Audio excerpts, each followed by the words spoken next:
So you've kept me here again. And if people pay attention, they'll say, geez, these last few episodes, those guys are wearing the same shirts. And it's not because we film them on the same night and then stack them up for release. That's what we do. That's what we are doing. Oh my gosh. So this is, those of you who are wise and paying attention would know it's a bonus episode. That is correct. Bottles are on the table already. We don't have to worry about any number generator. We're not going to be walking around the bar. We're not. We're just cracking, opening, drinking, telling you guys exactly what we think. Yeah. And we do it for a couple reasons. The whole series and all that. But we do film a couple episodes in one night sometimes. Because Mal and I live about 45 minutes apart. And we want to keep our releases on time. Yep. And so sometimes we film a few episodes on the same evenings, and it's enjoyable for us. Yeah, I mean, we take a lot of things into account. We obviously we're in a different age right now with this virus running around. The other side of it is we take drinking and driving very seriously. It's not cool. You're staying over, you're spending the night, over. Because if you've paid attention, and depending on when this release happens, but you will see at least 3 episodes in our outfits, and nobody is driving tonight, and which means that we're going to be doing. We can do a little drinking. Yeah, and we'll tell you what we think about it. The advantage of this is that you're going to get probably even more of a raw expose on what we're drinking. We did it once before. I think it was at the very beginning of our... Where we did 3 episodes in one night. We filmed, yeah. And by the time you get to your 3rd bottle, you're feeling good. Yeah. And based on the fact that... And I'm not going to say what we did beforehand, because I'll keep it up in the sequence hasn't been determined yet. We've had a good run. It's been fun. I'm actually really enjoying myself. I've had a couple of beers. This is going to be our 3rd glass of whiskey. And what I really enjoy about the bonus episodes, Mal, and we actually did have some nice releases tonight for our regular episodes, but the bonus episodes, as you've pointed out, and I agree, I mean, we know what we're opening, and I walk over to the open shelf and I pick a bottle. Yeah. And I'm excited. And I know the history of how this bottle comes to be in the bar. Yeah. I know the pronunciation. We didn't really prep for the history of the distillery, so we might bust open a book and just talk a little bit about the distillery. But tonight's a bonus episode. We know what we're drinking. And Mal, do you know what we're drinking? Yes, because I can read. Can you pronounce? And because I've had a couple with me already, and I know that I'm going to be completely roasted if I do this wrong, this is a Glen Garioch. This is a Glen Garioch. And as much as I want to pronounce it as Garioch, I shall not. Now, so it is one of these ones, and we did something about the Islas versus the Islays and the spelling and phonetics. And it came out that my first college degree is in English literature. That spelling and pronunciation can deviate. So we have Glen, which we can feel confident in, whether it's an area in the field near the woods with some fairies dancing about. And then we have Garioch, Garioch. Garioch. Yeah, or Garioch. Or like a brioche. Brioche. Right. That's what I was thinking of. And so this particular bottle was a New Year's bottle last year, 2 years ago, birthday bottle, New Year's bottle, birthday bottle. This was a New Year's bottle. Well, so there's some history about how this bottle comes to. And we have a cameraman who periodically has been seen and discussed, and this G-Man. And G-Man found himself feeling slightly indebted to the bar for a short period of time. And Should the bar... be always. And the bar, I would agree with him, treated him well. And, as it does all of us. And when he found himself in a ready to sort of square up that bill, he squared up that bill with this bottle. As he should. Can we just touch each other, please? And so It's okay, G-Man, I love you. And so I did some research, and he gave the bar a budget. And so this bottle was purchased at an out-of-state store. And when I was doing the research and making calls and actually went down to get it, I was like, the Glen Garioch. Because I figured the OCH would be an uck. And then I would come across as knowledgeable and... as we try to portray in this series. As seasoned. That we know our way around a few bottles. And I was like, you've got the Glen Garioch. And they're like, what? And we go through, and I was like, no, the website says you have it. And we talked for a bit, and they're like, they called it up on their computer, and they said, oh, the Glen Gary? I was like, yes, the Glen Gary. I was just as you passed the test. So this Glen Gary is a Highland. It's distilled in 1986, aged for 25 years. So this is bottled in 2011. This is batch number 11. 25 years of patience are rewarded in this Glen Gary small batch release, matured exclusively in North American oak. The end result is a wave of flavor with hints of spice, juicy fruits, and a traditional old-style Glen Gary smokiness. So we talk about that hearty smokiness with the Islas. So this is a Highland.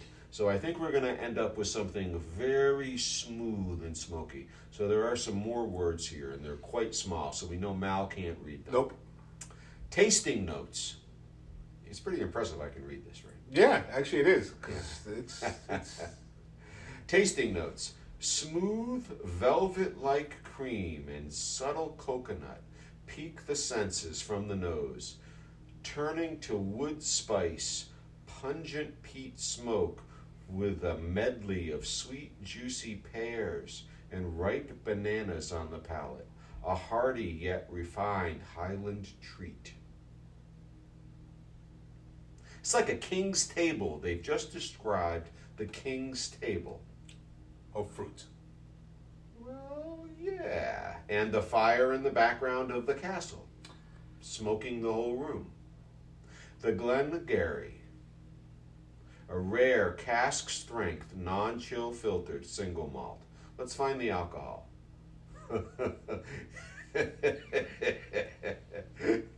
21%. Okay. Yeah. Sure. 54.6. And this is why we are saying Not driving. we don't drive. Don't drink and drive. Oh, right here. Consumption of alcoholic beverages impairs your ability to drive a car or operate machinery, and something about, pay attention to your health, but whatever about that. So there'll be no tractor driving tonight, G-Man, and no car driving tonight for any of us. Yes. And if you know what I just did, you know what I just did. Okay. That's what I'm saying. We love you, G-Man. I know there's been a lot of digs at you today, but trust me, we do love you. We do love you. So the Glen Gary, 1986, 25 years old in the bottle. We opened this. Gosh, I can't decide if it was the New Year's bottle. G-Man. Yeah, G-Man is nodding his head. That this could have been the New Year's bottle. I don't, because we haven't gone to my birthday bottle, my turning 50. So this is a New Year's bottle. We've talked about that we open a special bottle on New Year's Eve.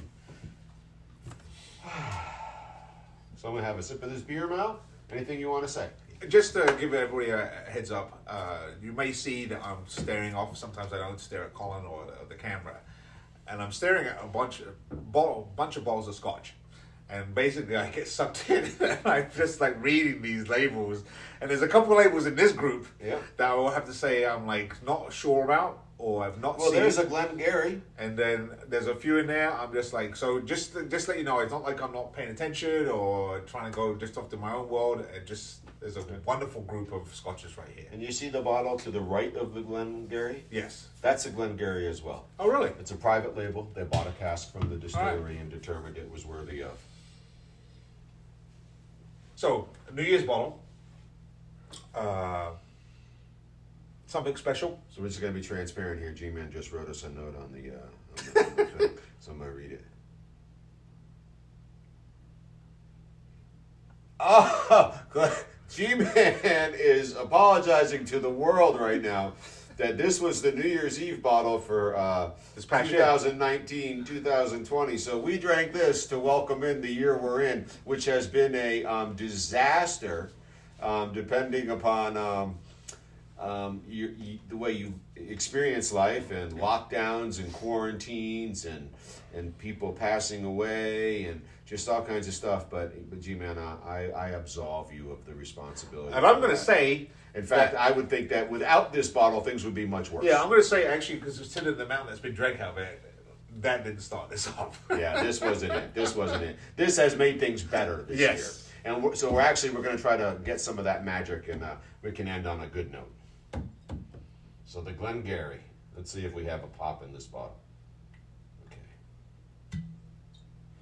So that was bassy and very bass. Right, tonal. That was. But I was a whale in the bottom of the ocean. Yeah, definitely. Sweet smelling. Yeah, not very smoky. No, I wouldn't. What were the flavors again? Like I said, there's a lot of this bottle gone, so I would say this one went down a treat.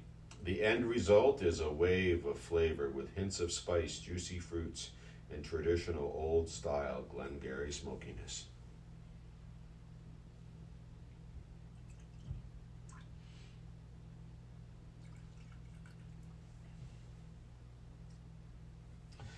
"25-year-old, cask strength, 54.6%, bottled in 2011. So this was bottled 9 years ago, picked up 2 years ago, almost. So probably difficult to come by to get a bottle of this unopened anywhere. And so that's kind of fun.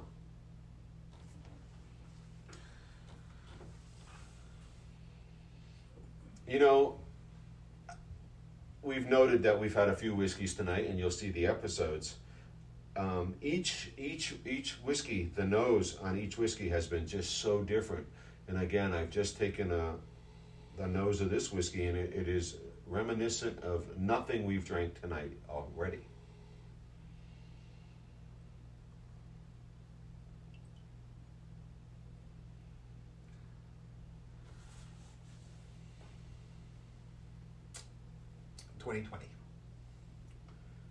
We're sending it out the door.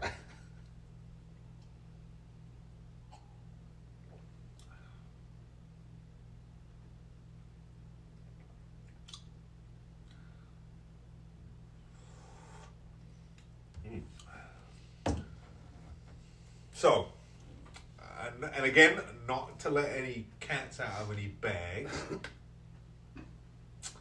What was this? 56? 0.4. 56.4. 54.6. 54.6. 54.6. 54.6. This one sort of tells you, hey, look, there's some alcohol in here. As you take this in, you're greeted by a sweet taste. Agreed. Those pears and the bananas. The pears and the bananas for sure. Like when they set that on fire.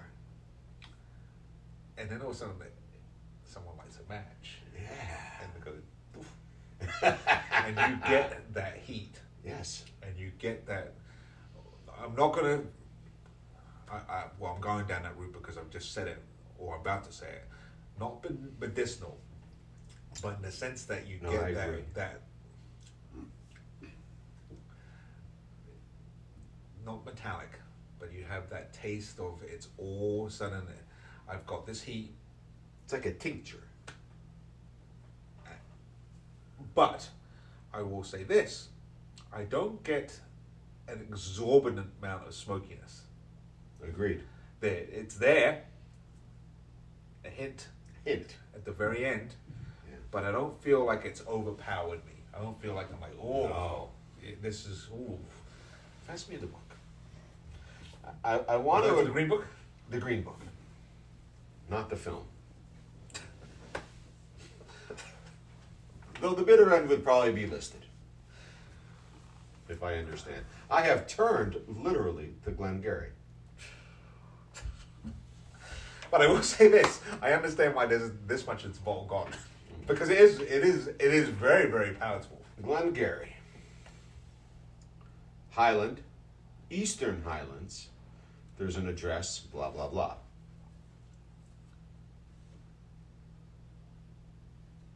Interesting.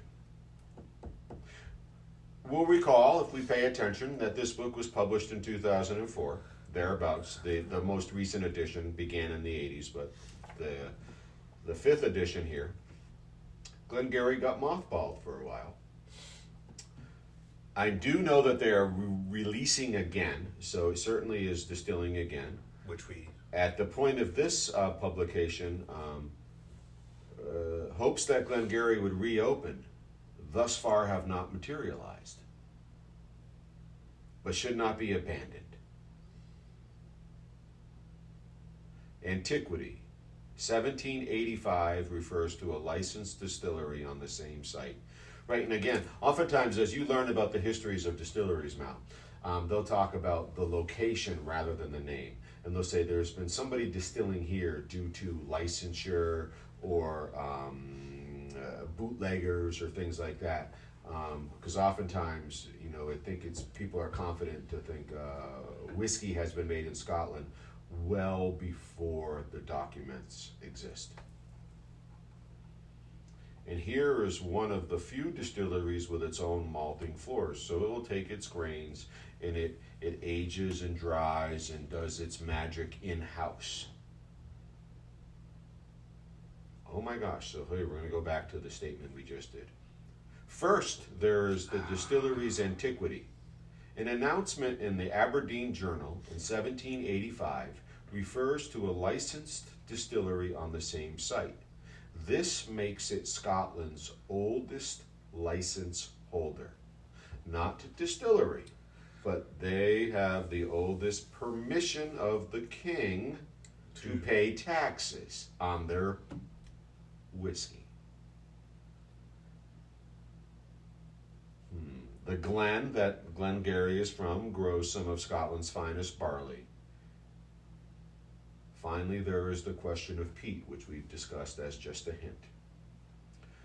When this distillery was acquired by its present owners in 1970, this is in 86, their maltster, trained on Islay, which is the region most well known for the peaty whiskeys, was relatively heavy, so their maltster was relatively heavy-handed with the peat.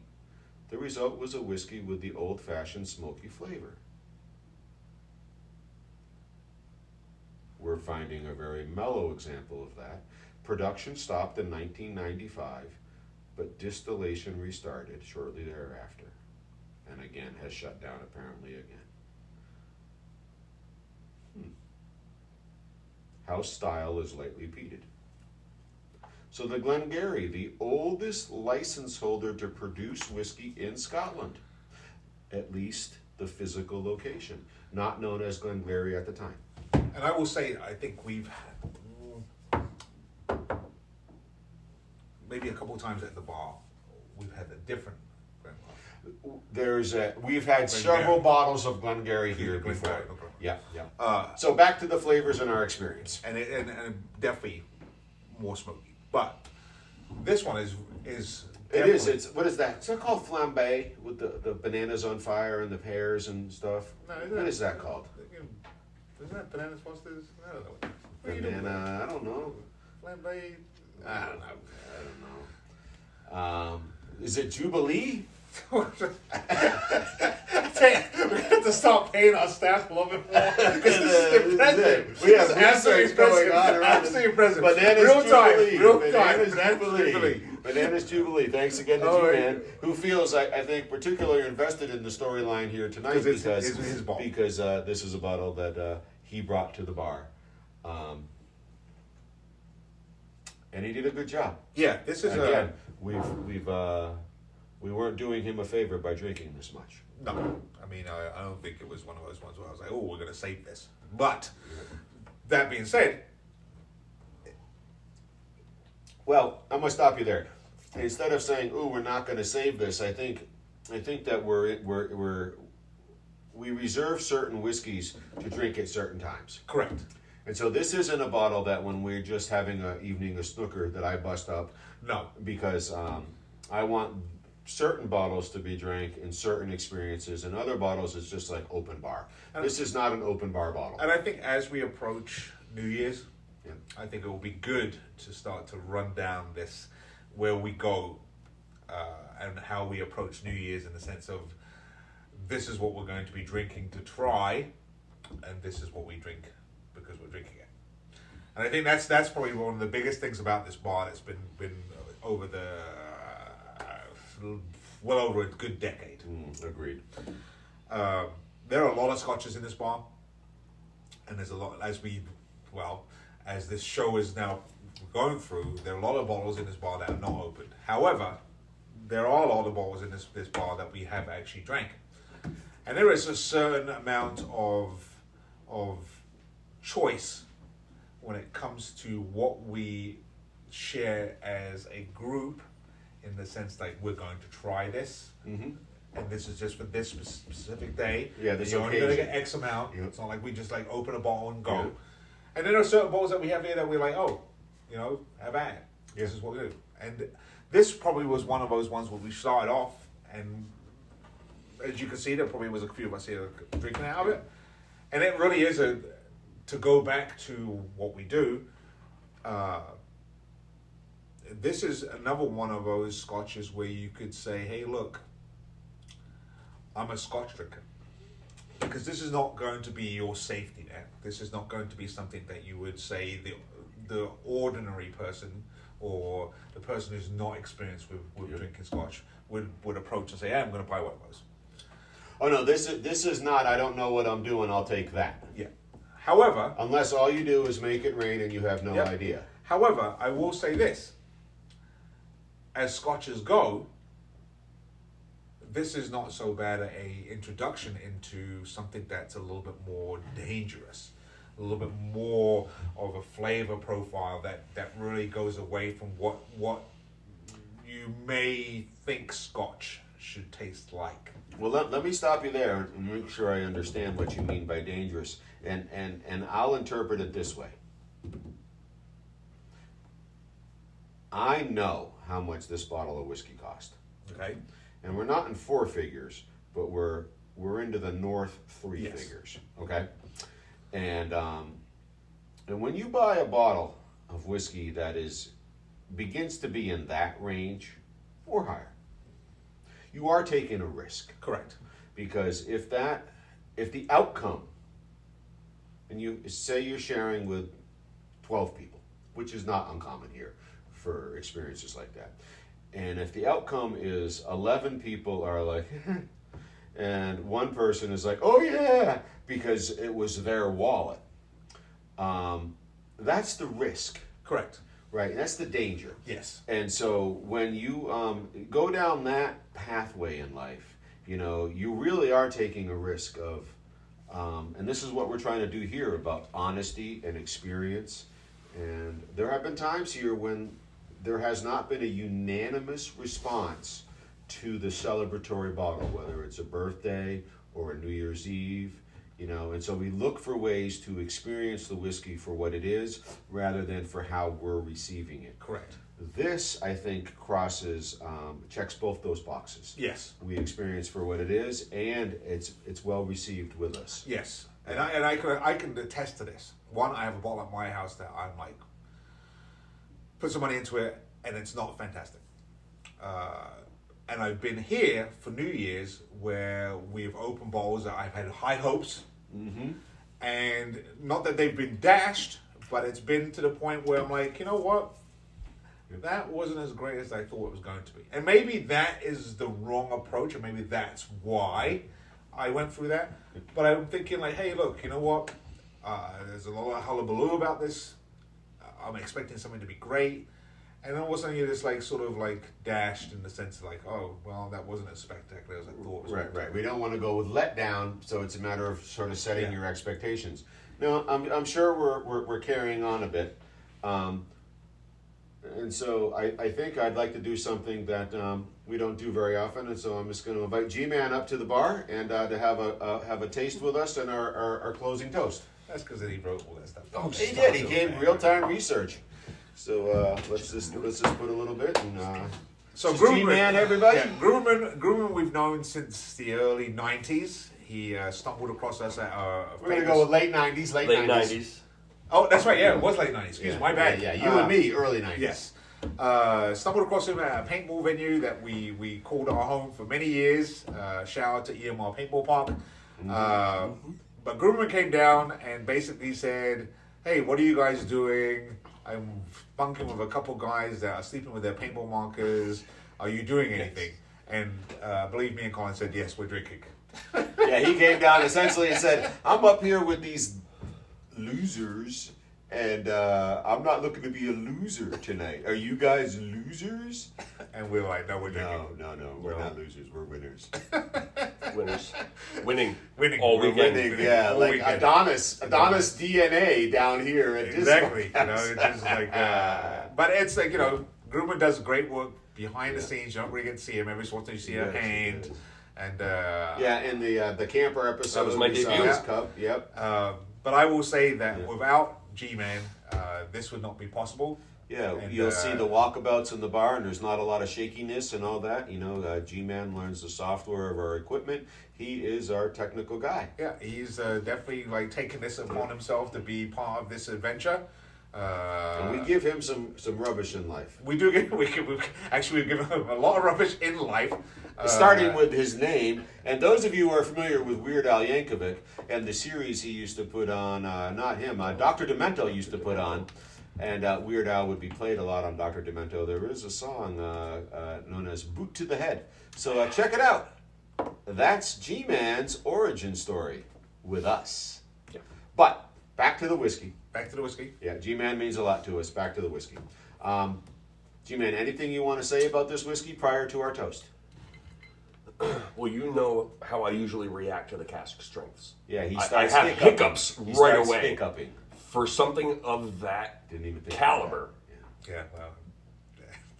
no. He's You don't hanging feel in it. there. You don't feel it at all. But Yeah. like you had mentioned, it's not so much medicinal tincture. I heard Yeah, you yeah. throw. Yeah. There's Big a kick words, to it. people. The only thing Big that I words. could bring to light and add color, because we are all of silver in color at some point in our hair, or lack of it for that matter, mercurochrome. That quick spike of mercurochrome. That's kind of what this is reminiscent, but not in a bad way. And even on my second taste, same thing. Yeah. You go through this journey of sense like, oh, I can pick up some sweetness. I pick up this pears, and then at the very end, I really do get that flaming dessert. I mean, Yeah. it really is nice. Not And the quite a smoke- candy. And the smoke is just so faint. would I drink this? Would I sit down and drink this one after another? Probably not. No, this probably isn't that bottle, which isn't a criticism, but rather this is a bottle to have a glass of and to spend some time with, and then to say, okay. Yeah, I mean, I definitely do a couple fingers, Great. and move on. But it definitely is palatable. Definitely is enjoyable. Yeah. You definitely get some of that peatiness at the end, or smokiness at the end. But it's very pleasant. Yeah, this whiskey is not too bad. So, why don't we wrap it up with, tonight we're going to go to India, and in India there are a couple of dominant languages, and so we're going to go with Hindi tonight, We are going to try. and we're going to go with what means bottoms up. And gentlemen, bottoms up in Hindi comes across as Nichi se uba. And now our cameraman can't stop this, so you're going to get to see Yeah, so, yeah, it's gonna be a he's bad gonna ending. walk over there, but that whiskey's really not too bad. That's pretty good stuff. Yeah, no, I like the Bananas Jubilee Yeah, idea. that was That came across all that right. did good. Yeah, Grumman.